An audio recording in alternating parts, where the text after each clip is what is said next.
हम चर्चा कर रहे थे पंडित विष्णु नारायण भातखंडे जी की, जो कि भारतीय शास्त्रीय संगीत में एक बहुत आदरणीय नाम है। जब हम पंडित भातखंडे जी की बात करते हैं तो हम एक बंदिश को लेते हैं जो उन्होंने अपनी क्रमिक पुस्तक मालिका की श्रृंखला जो है, दूसरा जो उसका भाग है, उसमें उन्होंने इस बंदिश को दिया है। ये बंदिश राग भैरव में है और 3 ताल में निबद्ध है। तो इस बंदिश से हम आरंभ करते हैं और फिर हम आगे की चर्चा पंडित भातखंडे जी की करेंगे।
प्रभुदाता सबन के, प्रभुदाता सबन के, प्रभुदाता सबन के, हे प्रभुदाता सबन के, सबन के प्रभुदाता सबन के, हे प्रभुदाता सबन के।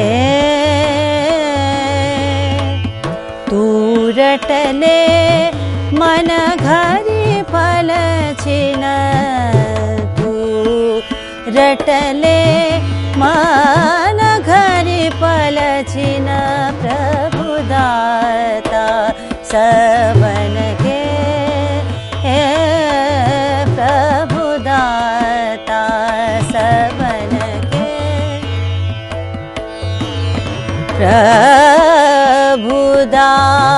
प्रभुदाता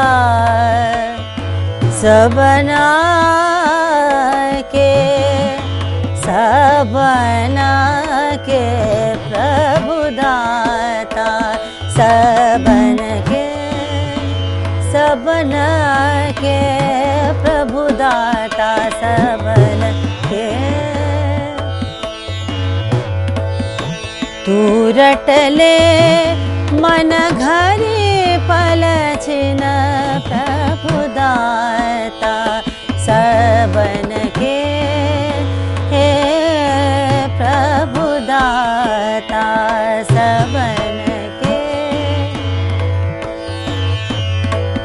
जो तू चाहे दूध पूतना, जो तू चाहे दूध पूत, अन धन लक्ष्मी मानवा को नाम लेवा के, रब को नाम ले, प्रभुदाता सबन के, सबन के, प्रभुदाता सबन के, प्रभुदाता सबन के। हम बंदिश तो गाते हैं, लेकिन ये बंदिश जो है ये कितनी पुरानी है। इस बंदिश को पंडित भातखंडे जी ने जो है द्वितीय भाग क्रमिक पुस्तक मालिका में निबद्ध किया है, स्वर लिपिबद्ध किया है। तो यदि हमारे पास वो स्वर लिपि नहीं होती या बंदिश नहीं होती, हम तो गा ही नहीं पाते। शायद ये बंदिश लोग भूल चुके होते, शायद इस बंदिश का कुछ अता पता कोई अवशेष नहीं रहते। तो ये उनका बहुत बड़ा काम है कि हम इस तरह की कई परंपरागत बंदिशों को हम आज गा पाते हैं। प्रभु दाता सबन के, सबना के, सबना के, सबना के, सबन के प्रभु दाता, प्रभु दाता सबन के। तू रटले मान घर पलछिन प्रभु दाता सबन के। तू रटले मन घर पलछिन प्रभु दाता सबन के। सागम पगम दा पद म प गम रे सा प्रभु दाता सबन के। गम ध प म प गम ध प म प गम रे सा सा ग म प गम प द नि सा नि ध प म गम रे सा प्रभु दाता सबन के। सारे ग ग रे सा सारे ग म प म ग रे ग ग रे सा सारे ग म प द नि सा नि ध प म ग म ध प म प ध प म प ग म रे सा सारे ग म प म ग म रे सा ध प म प ग म रे सा प्रभु दाता सबन के। सबना के प्रभु दाता, दाता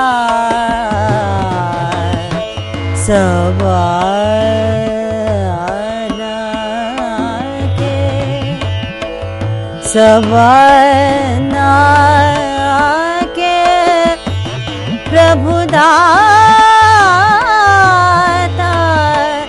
दाता सबन के। तू रटले मन घरी पल, घरी पल छिन छिन प्रभु दाता सबन के। प्रभु दाता सबन के, सबन के प्रभु दाता सबन के। जो तू चाहे दूध पूतना, जो तू चाहे दूध पूत अन धन लक्ष्मी मानवा को नाम लेवा के रब को नाम ले प्रभु दाता सबन के। सबन के प्रभु दाता सबन के, सबन के प्रभु दाता सबन के।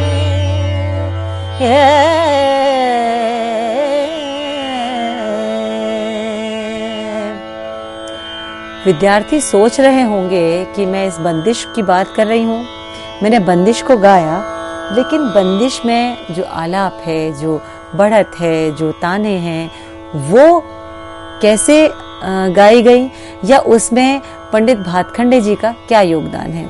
देखिए, मैं अपना अनुभव आपको बताती हूँ और उसके उदाहरण से मैं आपको पंडित भातखंडे जी का एक बहुत बड़ा योगदान इन बंदिशों के साथ साथ राग के बारे में जानने के लिए जो है उसको बताती हूँ। जब मैं विद्यार्थी थी तो मुझे भी एक साधारण विद्यार्थी की तरह ये समस्या होती थी कि मैं कहाँ से इस राग के स्वरूप को जानूं, या मैं कहाँ से इसका विस्तार कैसे हो इसको जानूं, या मैं कहाँ से इसकी तानों को बनाऊं, कैसे राग के बारे में मुझे जानकारी कहाँ से मिलेगी।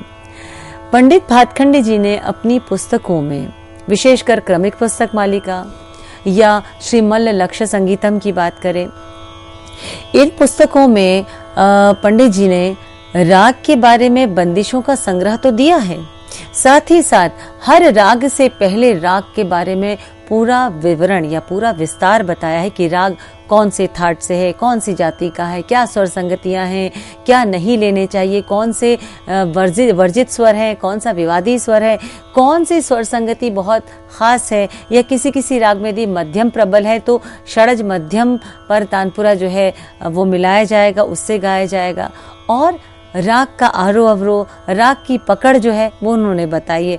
साथ ही साथ राग का जो स्वर विस्तार है उसके बारे में भी बताया है।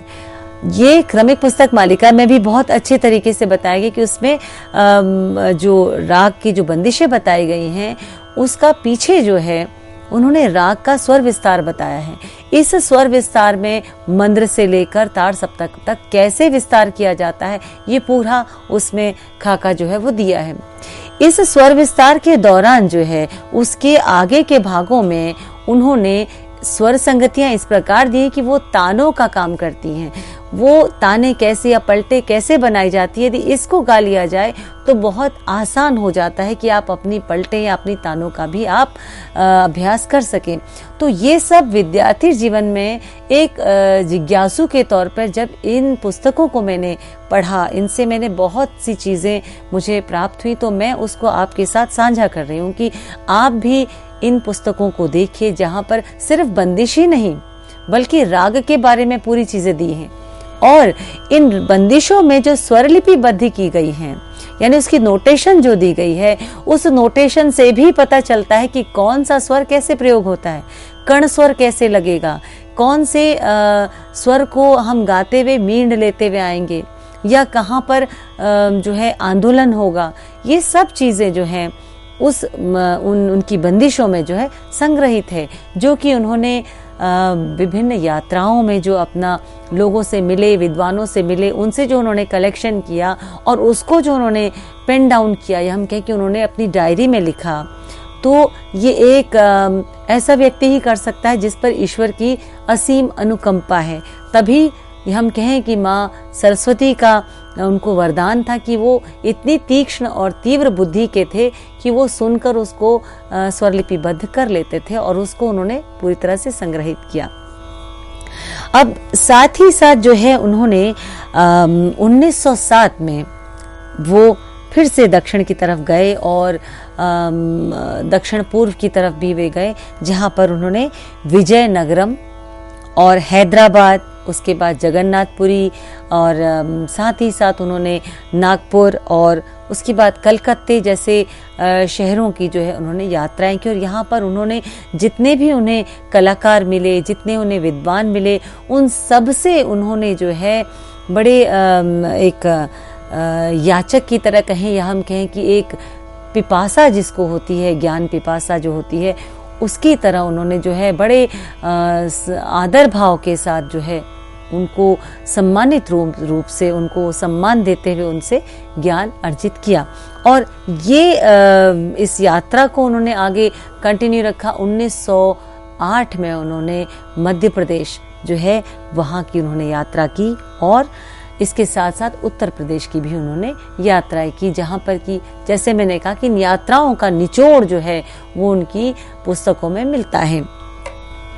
कुछ कुछ चीज़ें उन्होंने इस यात्रा के दौरान जो है अलग अलग गुनियों से उसको अर्जित किया और उनको एक सूत्र के रूप में कहें उन्होंने अपनी पुस्तकों में दिया।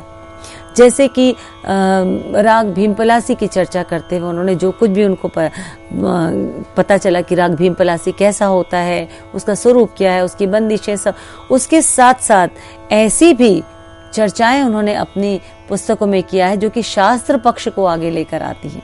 यानी कि एक राग है, उसमें यदि अलग अलग घराने के लोग अलग अलग मत रखते हैं तो उसके बारे में भी उन्होंने बताया। और अपनी बंदिशों में जो बंदिशों का कलेक्शन उनका है उसमें जैसे कि मैं भैरव की बात करती हूँ, भैरव में उन्होंने कहा कि भाई रेधा कोमल है, और इसमें बाकी सारे स्वर शुद्ध होते हैं, इसकी पकड़ ये है, या बंदिशों से उन्होंने बताया।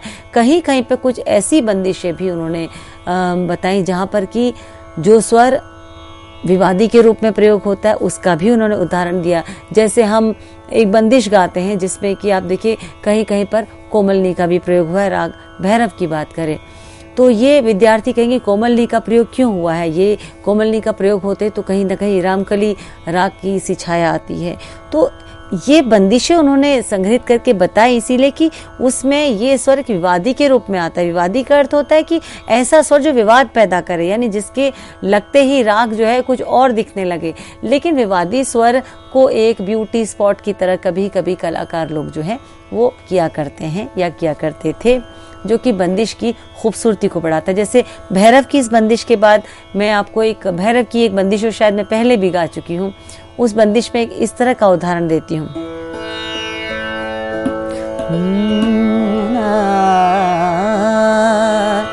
धन धन मूरत कृष्ण मुरारी, धन धन मूरत कृष्ण मुरारी, सुलक्षण गिरधारी, छवि सुंदर लागे अति प्यारी, धन धन मूरत कृष्ण मुरारी। धनि ध प म ग म यहाँ पर हमने प्रयोग किया है। तो विद्यार्थी यहाँ पर हो सकता है कि उनको एक कंफ्यूजन हो कि कोमल निषाद का तो प्रयोग नहीं होता। तो यहाँ पर एक खूबसूरती की तरह एक विवादी स्वर के रूप में, या उन्होंने जिन कलाकारों को सुना होगा, जिनसे ये बंदिश उन्होंने प्राप्त की होगी, वो कलाकार ऐसे गाते होंगे और उन कलाकारों ने इसको एक विवादी स्वर के प्रयोग के रूप में प्रयोग किया होगा। तो ये सब जो है बंदिशों का जो कलेक्शन उन्होंने किया, उसमें विभिन्न प्रकार की बंदिशें उन्होंने दी हैं। ऐसे ही राग यमन की बंदिशें भी उन्होंने दी, जहाँ पर कि राग यमन में तीव्र मध्यम का ही प्रयोग होता है, लेकिन किसी किसी बंदिश में दोनों मध्यमों का भी प्रयोग हुआ है, और ऐसी बंदिशें भी क्रमिक पुस्तक मालिका में मिलती हैं। तो कहने का तात्पर्य ये है कि उन्होंने जो भ्रमण करके अलग अलग गायक कलाकारों से, या हम कहें कि वादकों से, संगीत के गुणियों से जो चीज़ उन्होंने प्राप्त की, उसको उन्होंने जब लिखा तो इसमें उनको क्या दिया गया, उनको जो उन्होंने सुना और जो कलाकारों ने प्रस्तुत किया, उसको उन्होंने जो लिखा, वो चीज़ हमें ये बताती है कि उस समय इस प्रकार से इस राग के ऐसे स्वरूप के साथ भी बंदिशें गाई बजाई जाती थी। तो ये इनका एक बहुत बड़ा योगदान था। मैं एक और चर्चा करूंगी कि पंडित भातखंडे जी ने जो दक्षिण की जब यात्रा करी तो वहां पर 72 मेल पद्धति जो थी, मेल जैसे हम ठाट कहते हैं, ठाट या थाट कहते हैं, 72 मेल पद्धति वहाँ पर पॉपुलर थी, जो कि पंडित वेंकट मक्खी जी ने जो है अपने ग्रंथ चतुर्दंडिक प्रकाशिका में उन्होंने उसके बारे में बताया है। और जिसमें से कि 19 मेल ऐसे हैं जो कि प्रयोग में थे और बाकी इतने प्रचलित नहीं थे। हम कहें कि प्रचलित की, प्रचार की मैं बात कहूँ तो उसकी नॉलेज इन्होंने खुद दक्षिण में जाके दक्षिण के विद्वानों से ली। और एक सोच जो मुझे लगता है कि इनमें रहा होगा कि 72 मेलों को याद करना बहुत मुश्किल है, 72 नाम एक विद्यार्थी के लिए याद करना मुश्किल है। उसमें से हम यदि ये कहें कि 19 मेल प्रयोग में थे या वो प्रचलित थे, तो उनको याद करना और साथ ही साथ ये भी याद रखना कि 72 में मेलों का जो स्वरूप है उससे कहीं मिक्स अप ना हो जाए। तो ये सब चीज़ों को ध्यान में रखते हुए पंडित भातखंडे जी ने 10 विध ठाट पद्धति का निर्माण किया। 10 यानी 10, विध यानी विधि, ठाट यानी थाट पद्धति, ऐसा सिस्टम बनाया कि 10 मेल या 10 ठाट बनाए, जिसके अंतर्गत सारे रागों को डाल दिया गया।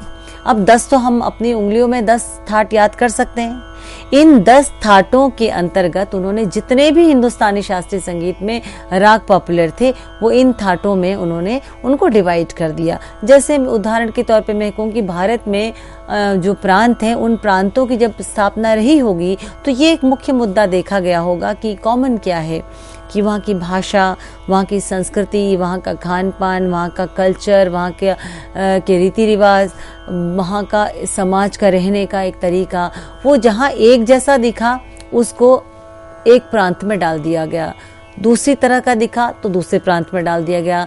चाहे भाषा हम कहें राजस्थानी, लेकिन राजस्थानी भाषा में के अंतर्गत भी राजस्थानी बोलियां रही होंगी, यानी लैंग्वेज एंड डायलेक्ट, ये जो डिफरेंस है।